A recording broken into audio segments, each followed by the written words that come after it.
আসসালামু আলাইকুম, hello everyone. আজকে খুবই খুবই গুরুত্বপূর্ণ একটা বিষয় শেয়ার করব, যার কারণে সড়কে দুর্ঘটনা ঘটতে পারে, বিশেষ করে বাইক চালানোর ক্ষেত্রে। আপনারা দেখেন কি ভিডিও করব আজকে। এই যে আমরা যখন রাস্তাঘাটে হরহামেশাই শু ছাড়া না, আমরা যখন শু বা কেটস যেটাই চালাই না কেন, যেগুলো ফিতা থাকে, এই ফিতাগুলো যখন আমরা বড় করে বাঁধি, আমি প্রায় সময় দেখেছি দুর্ঘটনার অনেক একটা সড়ক দুর্ঘটনার অন্যতম একটা কারণ হচ্ছে এটা। এই যে গিয়ার লেভেলে যদি লেগে যায়, যদি কোনো কারণে এইভাবে গিয়ার লিভারে লেগে যায়, তখন হয় কি যে আমরা গিয়ার লিভার ঠিকই চেঞ্জ করি, গিয়ার চেঞ্জ করি, বাট অনেক সময় হুট করে গাড়ি ব্রেক করার প্রয়োজন হতে পারে।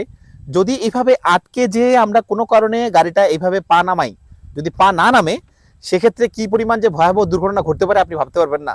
আপনি ধরেন চলন্ত কোনো গাড়িকে ব্রেক করার সময় নিঃসন্দেহে আপনাকে ব্রেক চাপতে হয়। শুধু এটা গিয়ার লিভারের ক্ষেত্রে না, এটা হচ্ছে আপনার, আপনি যখন ব্রেক করবেন, ব্রেক করার ক্ষেত্রেও এই যখন হচ্ছে এই জুতার যে ফিতাগুলো, এই ফিতাগুলো যদি আপনার